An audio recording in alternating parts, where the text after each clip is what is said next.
Namaskar. Welcome to the State Council of Educational Research and Training.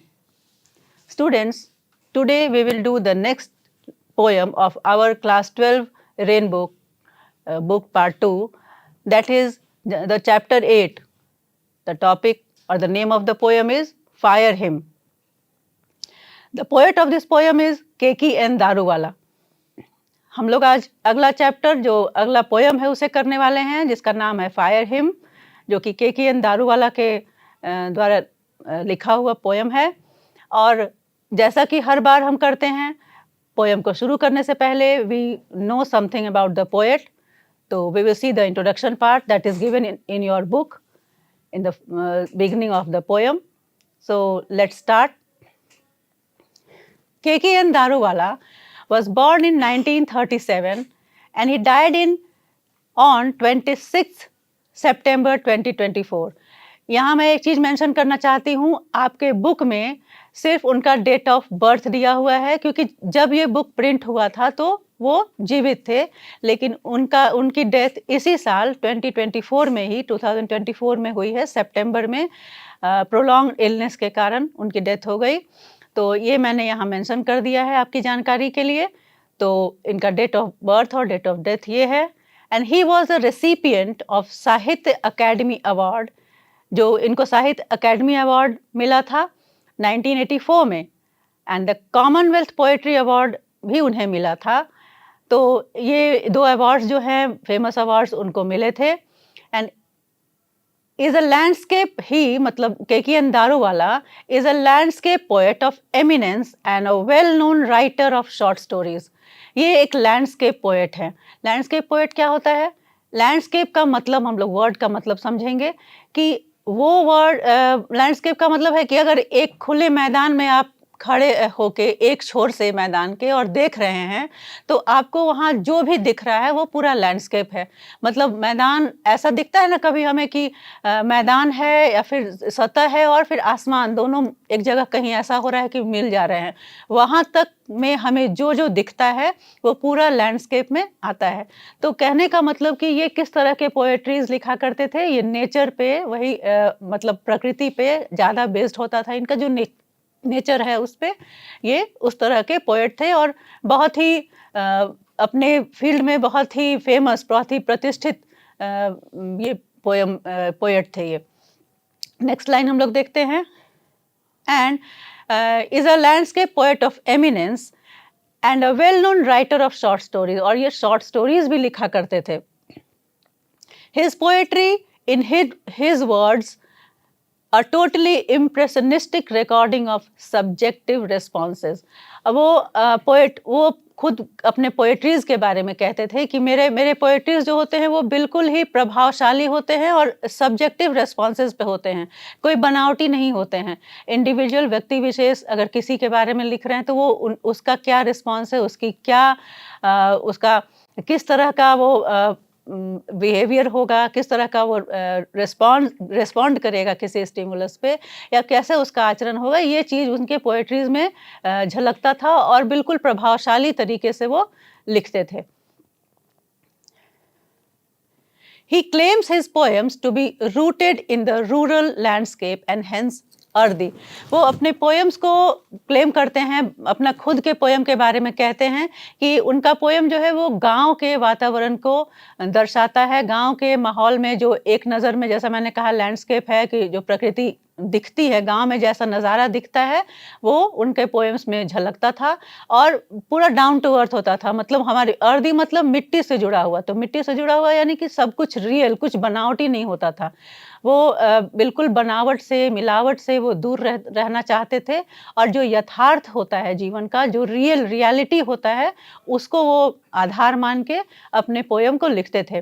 तो बहुत ही एकदम कह सकते हैं कि उनके पोएम्स में आप जो रियल चीज़ देखते हैं अपने सराउंडिंग्स में, आपको दिखेगा कि वो उस पोएम्स में अपने लिखते थे। तो ऐसा नहीं था कि कुछ बना के, जैसे अक्सर होता है कि इंग्लिश में या लिटरेचर में, साहित्य में हम क्या करते हैं, हम इमेजिन करते हैं, जो चीज़ नहीं भी हुआ हो, जो चीज़ नहीं है, उसे हम अज्यूम करके और फिर पोएम को पढ़ते हैं या लिखते हैं पोएट्स जो हैं। लेकिन इनका ऐसा नहीं था, ये बिल्कुल रियलिस्टिक वे में, बिल्कुल रियल जो सच सच जो दिखता है, जैसे कहते हैं कि आईने की तरह हमें जो दिख रहा है, वो चीज़ इनके पोएम्स में होता था।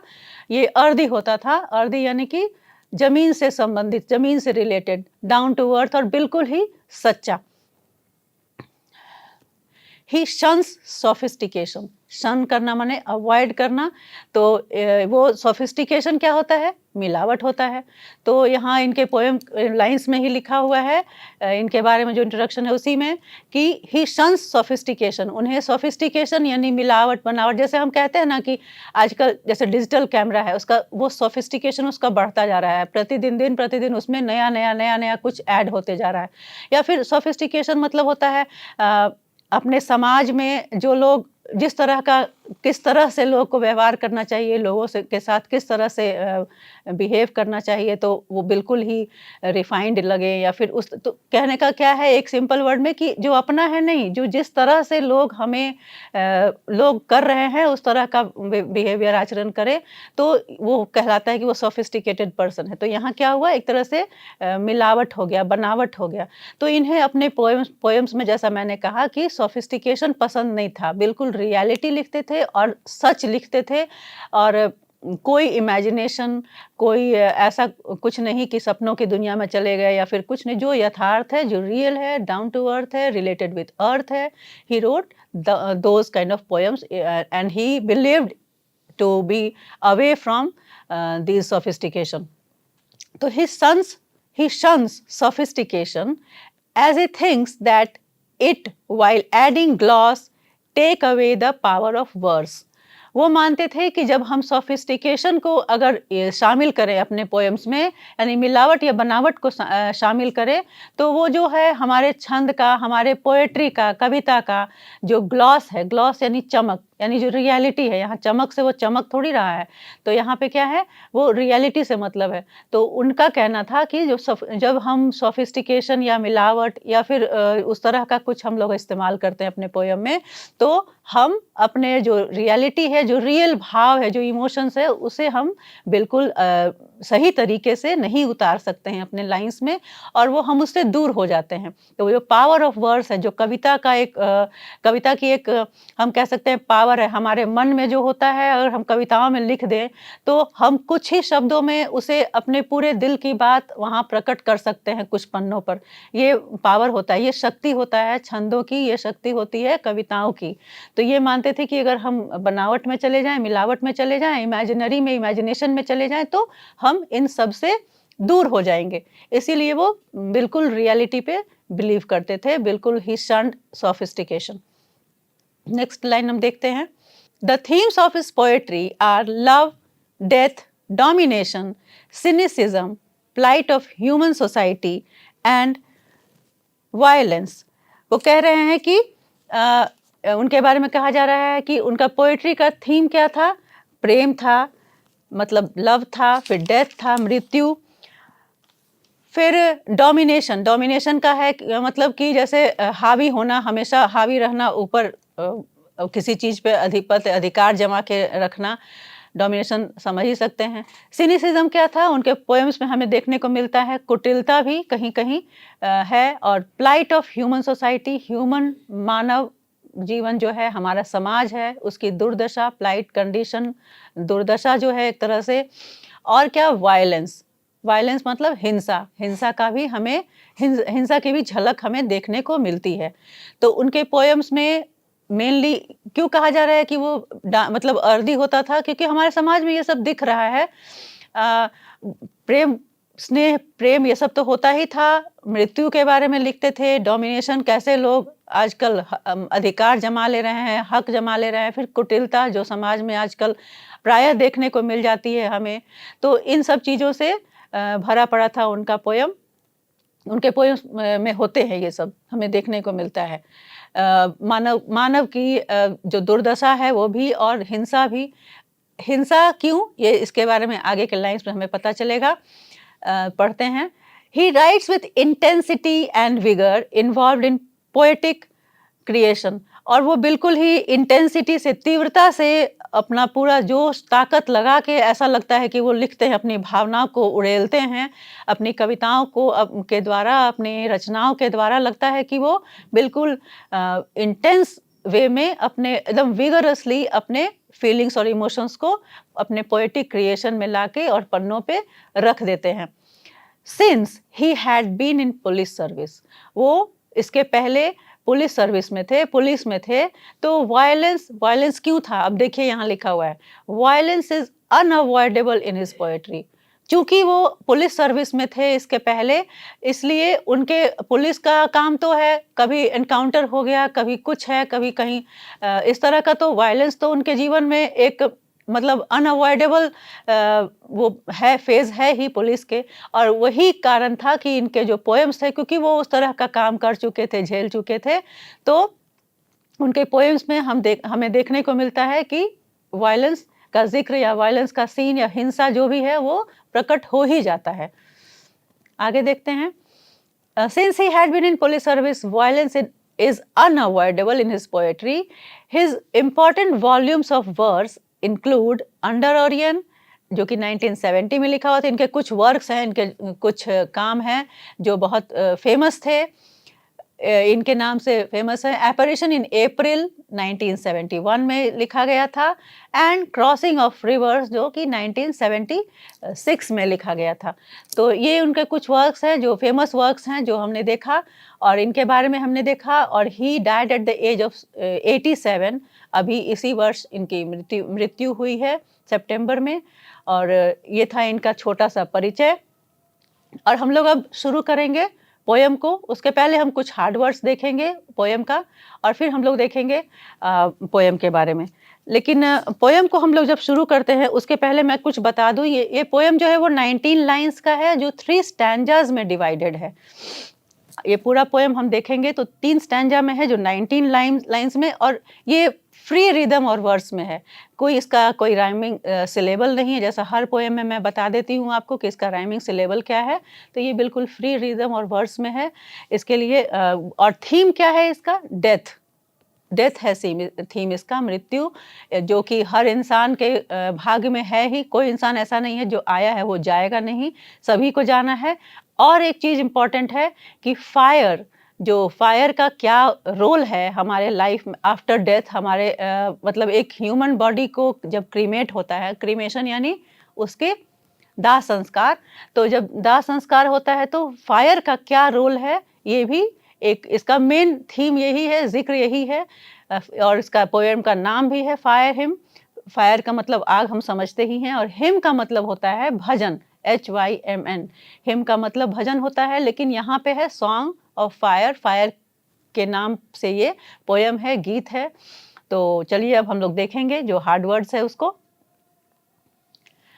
आपको फर्स्ट स्टैंजा में दिखेगा हिम, जो कि song of praise for specially for God ये गाया जाता है, तो इसको हिम कहा जाता है। इसको हिंदी में हम लोग भजन बोलते हैं। Here you can say fire, song for fire, song of praise for fire. और नेक्स्ट वर्ड है इरप्टेड, जो कि अचानक से मतलब निकल आना, एकदम अचानक से फेंक दिया, ब्रेकआउट हो गया, बाहर निकल गया, इरप्शन हो गया। वोल्केनो इरप्शन होता है, आपने सुना है, तो इरप्शन, इरप्टेड। स्कटल्ड मतलब होता है स्करी, यानी बहुत तेजी से छितर जाना, बहुत तेजी से भाग जाना। तो यहाँ मूनलाइट स्कटल्ड है, हम लोग पढ़ेंगे तो मूनलाइट एकदम तेजी से बिखर गया, हट गया वहाँ से बिखर के, ऐसा देखेंगे। स्ट्रॉलिंग दैट इज वॉकिंग, चलना। और लीजरली, चलना तो हम लोग वॉकिंग बोलते हैं, लेकिन स्ट्रॉलिंग क्या है? एकदम जैसे हम शाम और सुबह में टहलने निकलते हैं, और एक आप बाजार जाते हैं कुछ लाने के लिए, मम्मी आपको देती है कि लो बेटा पैसे हैं, जाके ये सामान लेके आओ, तो वो चलना। और शाम में जब आप बिल्कुल फ्री है, उस समय 1 घंटा चलो मम्मी बोली है बाहर चलो, जाके फ्री हो, अभी घूम टहल के आओ। दोनों में अंतर होता है ना। जो सुबह या फिर जब भी काम से बाहर निकलते हैं तो तेजी में जाते हैं, वो काम करके लौट आते हैं, तो आपका एक एम होता है कि मुझे कहाँ जाना है और क्यों जाना है। लेकिन स्ट्रॉलिंग मतलब ऐसे ही शाम का या सुबह का टहलना को बोलते हैं स्ट्रॉलिंग। एम्बर्स है पीसेज ऑफ वुड और coal that are not burning but are still red. Ember क्या होता है, इसको चिंगारी बोलते हैं। और जब कोयला, जब लकड़ी जलता है, जब आग जलता है तो जो लपटें हैं, जो लौ है, वो धधक के ऊपर उठती हैं, लेकिन कुछ समय बाद क्या होता है, अगर हम लकड़ी जलाए हैं तो वो लपटें जो है वो खत्म हो जाती हैं और फिर सिर्फ कोयला बचता है, बिल्कुल लाल वो आग रहता है, उसको एम्बर्स कहते हैं। तो अब लेट्स स्टार्ट द पोयम। हम लोग पोयम शुरू करते हैं। पोयम जो है वो एक सैड टोन का पोयम है। इसमें थोड़ा सा हमें लगता है कि सीरियस नोट है पोयम में, और पोएट जो है वो थोड़ा एक फीलिंग ऑफ गिल्ट है, जो हम लोग आगे लाइंस जब हम लोग पढ़ेंगे तो आपको भी समझ में आएगा। तो चलिए स्टार्ट करते हैं। Let's start the poem. The poem is fire him.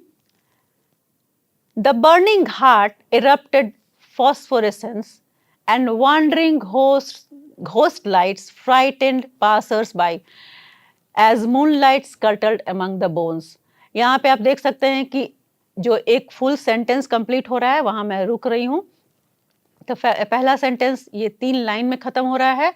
The burning heart erupted phosphorescence. Erupted यानी बर्निंग हार्ट किसको कहा गया है?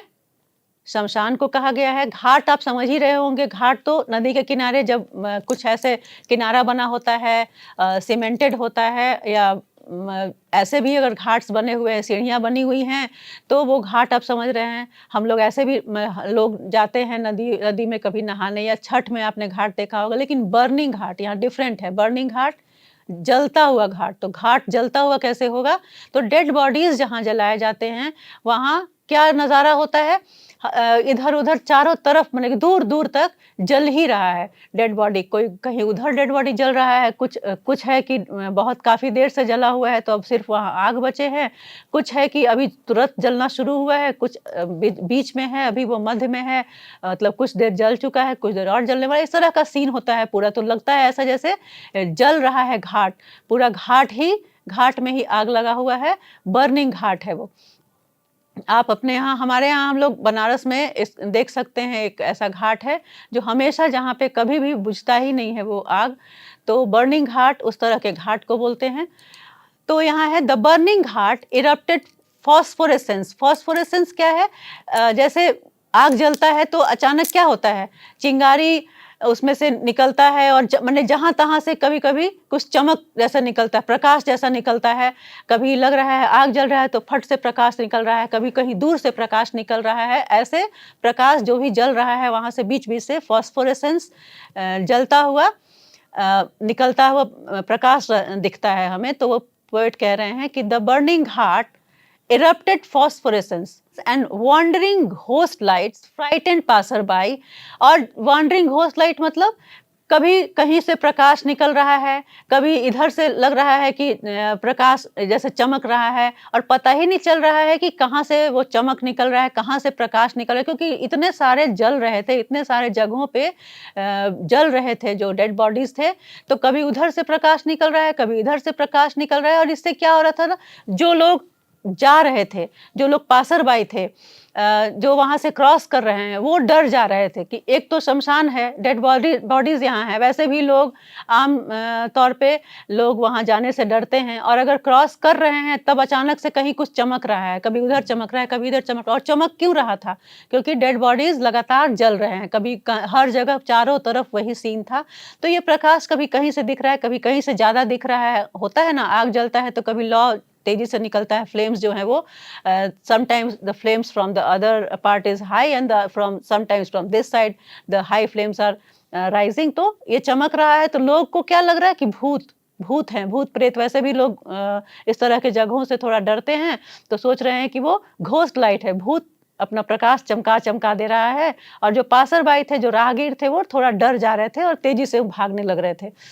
तो यहाँ पोएट कह रहे हैं कि and wandering ghost lights frightened passerby।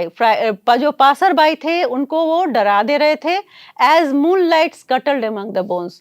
और ये लाइट्स किस चीज का भी एक्सपेक्ट किया जा सकता है कि जो चांद की रोशनी थी, चंद्रमा की मूनलाइट, वो भी तो वहाँ चमक रही थी। भले ही आग इतना जल रहा था तो मूनलाइट का कुछ वैसा दिख नहीं रहा था, लेकिन जहाँ पे लॉ कम हो रहा था, जहाँ पे जैसे जो जल रहा है फ्लेम्स लॉ कम हो गया, वहाँ मूनलाइट दिख रहा है। फिर जहाँ पे तेज हो जा रहा है वहाँ मूनलाइट नहीं दिख रहा है। फिर दूसरे जगह मूनलाइट का प्रकाश दिख रहा है, और मूनलाइट जो था वो क्या था, वो स्कटल्ड अमंग द बोन्स, जो बिखरे पड़े थे, हड्डी हैं, जल रहे हैं, डेड बॉडी, तो उनमें लग रहा था कि वो मूनलाइट जा रहा है, फिर वहाँ तेजी से भाग जा रहा है, क्योंकि वहाँ लॉ लपटें निकलने लग रही हैं, तो मूनलाइट वहाँ फिर वहाँ से हट जा रहा है, भाग जा रहा है। तो इस तरह का सीन था कि अचानक लग रहा है कहीं से कोई चिंगारी निकल जा रही है, कुछ इरप्शन हो जा रहा है, कुछ चमक जा रहा है। फिर दिख रहा है कि कहीं फ्लैश लाइट जैसा लग रहा है कि भूत अपने रोशनी चमका-चमका के चले जा रहे हैं, और उसके बाद लग रहा है कि जहाँ पे लॉ कम हो जा रहा है वहाँ चाँद की रोशनी है, वो चमकने लग रही है, और अचानक से जलने लग रहा है अगर वहाँ पे आग, तो वो मूनलाइट फिर से गायब हो जा रहा है। तो इस तरह का सीन था, कभी पूरा कन्फ्यूज़न का कभी ऐसा देख सकें तो, और चूँकि वो भोर का समय था, हम लोग आगे की लाइन्स में पढ़ेंगे कि भोर का समय था, तो वो अभी तो बिल्कुल अंधेरा था, तो लग रहा था जैसे डरावना भी लग रहा था। लोग उसको पासर-बाई थे जो वो राहगीर, वो डर जा रहे थे। तो ये था आपका first line, the burning heart erupted phosphorescence, जहां तहां से कभी रोशनी चमक जा रही थी, and wandering ghost lights frightened passer by as moonlight scuttled among the bones. फिर कहते हैं आगे पोएट की, once strolling at down past river bank and ghat, एक बार ये भी टहल रहे थे, स्ट्रॉलिंग ऐसे ही फ्रीली टहल रहे थे। मैं पूरा लाइन को पहले पढ़ लेती हूँ, फिर मैं इसको एक्सप्लेन करूंगी। Once strolling at dawn past river bank and ghat, we saw embers losing their cruel redness to the grey ash that swallows all half-cooked limbs, bore witness to the fire's debauchery. यहाँ पे है कि once strolling at dawn, dawn मतलब भोर, तो भोर में once strolling at dawn past river bank and ghat, we saw embers losing their cruel redness. Poet कह रहे हैं कि एक बार भोर की बात है, भोर में वो टहल रहे थे, और वो वही घाट और जो नदी का किनारा था और घाट था, जो शमशान घाट का जिक्र अभी हुआ है, उसी वो घाट था। तो वो और वी यहाँ है, यहाँ हम लोग देख सकते हैं, वी मतलब हम लोग, मतलब पोएट के साथ और भी कोई है, कौन है आगे हम लोग देखेंगे। तो once strolling at dawn past river bank and ghat, we saw embers, हम लोग क्या देखे, चिंगारी देखे, हम लोग चिंगारी देखे जो कि लूज कर रहा था अपना रेडनेस। क्रूएल रेडनेस क्यों लिखा गया है यहाँ पे, क्रूएल मतलब क्या होता है, निर्दयी होता है। तो रेडनेस जो लाल है, तो आग जो है, चिंगारी जो लकड़ी का कोयला जल के और उसका जो लॉ खत्म हो गया है, वो बिल्कुल आग बन चुका है, तो वो तो रेड कलर का ही होता है, रेड होता है। और वो क्रूएल क्योंकि वो हर चीज को जला देता है, तो क्रूएल रेडनेस समझ में आ गया होगा कि रेड है, लेकिन और क्रूएल भी क्यों है, क्योंकि वो फायर है, अभी आग है उसमें, और वो जला देता है सबको। तो ये बोल रहे हैं कि अब उसमें से क्या है, वो बोल रहे हैं कि हम लोग टहलते हुए जब घाट को क्रॉस कर रहे थे, तो हम लोगों ने क्या देखा कि जो एम्बर्स हैं, जो चिंगारी हैं, जो वो अपना जो रेडनेस है वो खो रहे हैं, लूजिंग देयर क्रूएल रेडनेस, अपना जो वो निर्दयता वाला जो कलर है, डरावना भयानक जो कलर है रेड उनका, वो खो रहा था यानी अब क्या हो रहा था, उनका जो आग है वो ठंडा पड़ रहा था, और वो राख में तब्दील हो रहे थे, ऐश में, ग्रे कलर का ऐश में तब्दील हो रहे थे। नेक्स्ट लाइन है, to the grey ash that swallows all half cooked limbs bore witness to the fire's debauchery. और वो फिर अब कह रहे हैं कि जो एम्बर्स हैं, वो जो बिल्कुल वो अपना रेडनेस खो के और ऐश में तब्दील हो रहे थे, और ये क्या दिखा रहा था कि हाफ कुक्ड, अब वो ऐश में तब्दील हो रहे हैं, जो सॉलोज ऑल लिखा है कि वो जो ऐश, जो राख, जो सब कुछ निकल जाता है। कहते हैं ना कि इस मिट्टी से आए, इस मिट्टी में चले गए, राख में तब्दील हो गए, तो यानी जो इंसान क्रीमेशन जिसका होता है, जिसका दाह संस्कार होता है, वो राख में तब्दील हो जाता है, तो वो राख जो है वो सब कुछ निगल जाता है, सभी को निगल जाता है, ये कहते हैं लोग। तो लिखा है कि विच सॉलोज ऑल, ये जो राख है ग्रे कलर के का ऐश, जो एम्बर्स है वो ऐश में बदल जा रहे हैं, बदल जा रहा है, राख में बदल जा रहा है, जो सभी को निगल जाता है। और फिर भी क्या पड़ा हुआ है, यहाँ मोस्ट इम्पॉर्टेंट है, देखिएगा, हाफ कुक्ड लिम्स, अध जले हुए हाथ पैर, अभी अभी काम पूरा नहीं हुआ है, पूरा बॉडी जो है वो जला नहीं है, काम अभी अधूरा ही है, और यहाँ पे हाफ कुक्ड लिम्स है और आग अब बुझने लगा है। ये क्या बात हुआ? Bore witness to the fire's debauchery. Debauchery का मतलब होता है इमोरल एक्ट जो होता है, मतलब अनैतिक होगा, अनैतिक बिहेवियर जो होगा उसे हम डिवॉर्चरी कहते हैं। अब जैसे अनैतिक बिहेवियर क्या क्या हो सकता है? चोरी करना, झूठ बोलना, धोखा देना, हत्या करना, मतलब नैतिकता के विरुद्ध जो भी है। यहाँ पे क्या है, फायर डिवॉर्चरी, फायर क्या हो रहा है, हम लोग फायर धोखा दे रहा है। फायर का जो काम है, फायर का काम क्या था? फायर का काम था कि अब उसके पास उसको समर्पित कर दिया गया है डेड बॉडी, तो उसे जलाना है, उसे अपना काम को पूरा करना है। जब वहाँ पे अंतिम संस्कार हो रहा है, दाह संस्कार हो रहा है डेड बॉडी का, तो उसे जला के खत्म कर देना है, राख बना देना है। लेकिन अभी तो राख भी नहीं बना है, अभी तो बाकी ही है, डेड बॉडी आधा जला है, आधा पड़ा हुआ है ऐसे ही, और फायर वो बुझने लगा है। तो यहाँ पे देखिएगा, इस लाइन को हम एक बार सिर्फ ऐसे ही फिर रीड करते हैं, फिर समझ में आपको अच्छे से और आ जाएगा।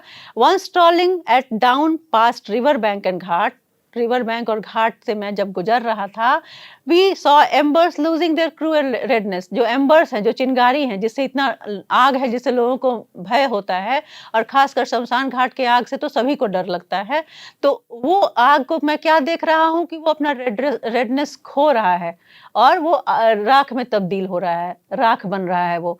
और क्या हो रहा है उसके बाद? हाफ कुक्ड लिम्स, यहाँ पे राख में तब्दील होके कैसे, क्या वो राख में, जो राख की सभी को निगल जाता है, सभी को अपने अंदर समेट लेता है, सभी को अपने जैसा बना देता है, सभी डेड बॉडीज को, वो राख में तब्दील होता है। लेकिन वहाँ फिर भी क्या अभी पड़ा हुआ है? हाफ कुक्ड लिम्स, मतलब अभी अधजला हुआ जो मानव शरीर है वो पड़ा हुआ है, और आग बुझने को है। Bore witness to the fire debauchery, ये क्या है? जो फायर को काम मिला था, वो उस काम से पीछे हट रहा है, मुकर गया है, वो धोखा दे रहा है। वो उसका काम था पूरे डेड बॉडी को ऐश में कन्वर्ट कर देना, वो काम नहीं करके वो पहले ही बुझ के अपना काम छोड़ रहा है और धोखा दे रहा है। तो ये था यहाँ, ये लाइन हम लोग आगे का लाइन्स को देखते हैं फिर। तो इसके पहले जो कुछ नेक्स्ट स्टैंजा का जो कुछ हार्ड वर्ड्स है देख लेते हैं। डिवॉर्चरी तो अभी हम लोगों ने देखा, इमोरल बिहेवियर, अनैतिक जो आचरण होगा, जो हमारी नैतिकता, हमारे समाज में जो कुछ ऐसा अनकहा रूल्स बना होता है, अनस्पोकन लॉज होते हैं, वो उसके खिलाफ जो अगर कोई काम होता है तो वो इमोरल होता है। स्टब्स क्या है? स्टबल हमने पिछले भी पोयम में पढ़ा था। तो वहाँ क्या था? खेत में उगे हुए खूंटी जो काटने के बाद बच जाते हैं। तो यहाँ भी कुछ उस तरह का ही, लेकिन यहाँ कॉन्टेक्स्ट दूसरा है। स्टब्स क्या है? The remains that have not been burned, यहाँ जो हड्डी का वो पार्ट जो बच गया है, जो जला नहीं है, वो है। ज़ोरास्ट्रियन क्या है? पारसीज को बोलते हैं। पारसी धर्म को मानने वाले लोगों को ज़ोरास्ट्रियंस बोलते हैं। Who believes that there is a continuing struggle in the world between forces of light and dark। वो मतलब मानते हैं ऐसा कि जो प्रकाश है और जो अंधकार है, इसके बीच में कोई ऐसा शक्ति है जो प्रकाश को मतलब अंधकार को भगा के और प्रकाश लाता है। और एक तरह से कह सकते हैं कि जैसे हम लोग भी कहते हैं कि सच्चाई के ऊपर मतलब जो भी गलत है या झूठ है, उसके ऊपर सच्चाई की विजय होती है। तो उस तरह से अंधकार के ऊपर प्रकाश का विजय होता है। तो ये सब मानने वाले जो पारसी धर्म के लोग हैं, उनको ज़ोरास्ट्रियंस बोलते हैं। वो ज़ोरास्ट्रियंस जो हैं, जो पारसीज हैं, वो आग को बहुत पवित्र मानते हैं, उसको बहुत ही मतलब पायस मानते हैं, बहुत पवित्र मानते हैं। और वो अपने आगे के हम लोग जो स्टैंजा में देखेंगे तो आपको और समझ में आएगा। वो अपने डेड बॉडीज को इतना आग को पवित्र मानते हैं कि डेड बॉडीज को जलाते नहीं हैं। आगे देखेंगे कि वो क्या करते हैं। तो हम लोग नेक्स्ट स्टैंजा देखेंगे। The next lines are, my father said, you see those half burned fingers and bone stubs, the fire at times forgets its dead. अभी समझ में आया हम लोगों को कौन कौन था टहलने वाले में से। वी लिखा था तो वो जो पोएट थे वो और उनके फादर थे, तो दोनों टहल रहे थे और उनके फादर ने उस आग में जो अधजले पार्ट डेड बॉडी पार्ट्स पड़े हुए थे उनको उसकी ओर इशारा करते हुए पोएट से कहा, पोएट जो बच्चे हैं अभी, कि you see those half burn fingers, तुम देख रहे हो जो अधजले हुए उंगली पड़े हुए हैं, एंड बोन स्टब्स, हड्डी के कुछ पार्ट जो पड़े हुए हैं ऐसे ही बिना जले हुए। The fire at times forgets its dead, जो लोग आग में समर्पित कर दिए हैं, आग को दे दिए हैं अपने अपनों के डेड बॉडीज को, फायर उनको भी भूल जा रहा है। फायर को का काम है, अगर वो दिए हैं जलाने को तो उसको जला के राख कर देना है, लेकिन फायर उनको भी भूल जा रहा है। A Zoroastrian, I, my child, fingers clenched.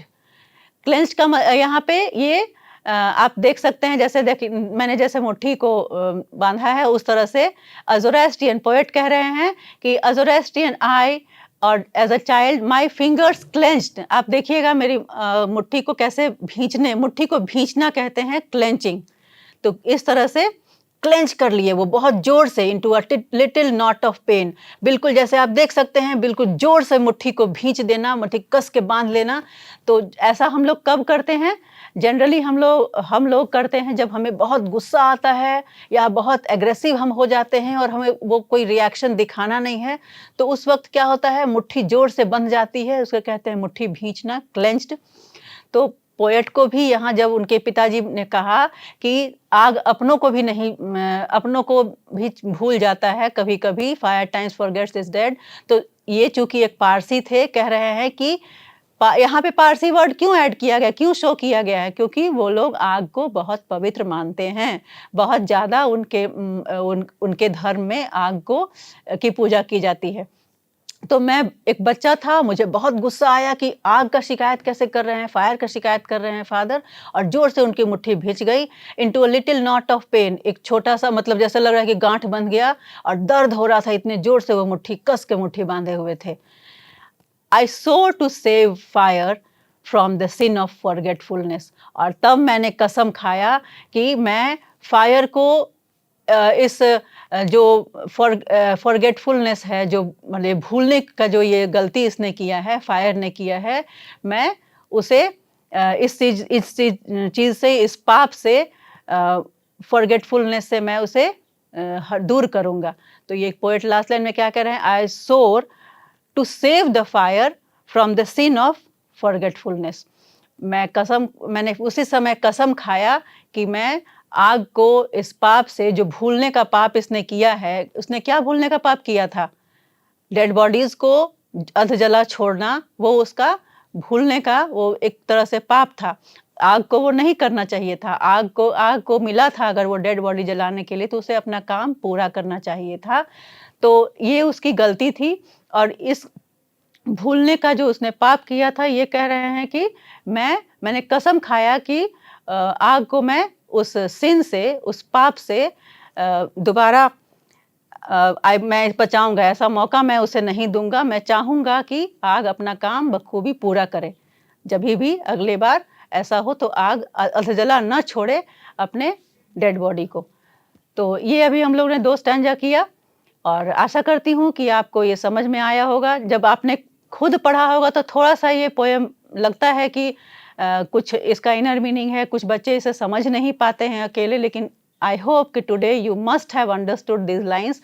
कोई खास ऐसा हार्ड नहीं है, लेकिन कुछ वर्ड्स इसमें ऐसे दिए हुए हैं जो बच्चों आपको लगता है थोड़ा सा क्लिष्ट है, थोड़ा सा ये टफ लगने लगते हैं, और बच्चे डर जाते हैं कि मैम कुछ समझ नहीं आ रहा है। आज तो आपको समझ में आ गया होगा ये अच्छे से। तो हम लोग अगली कक्षा में आगे का जो स्टैंजाज है उसे हम पढ़ेंगे। तब तक के लिए नमस्कार।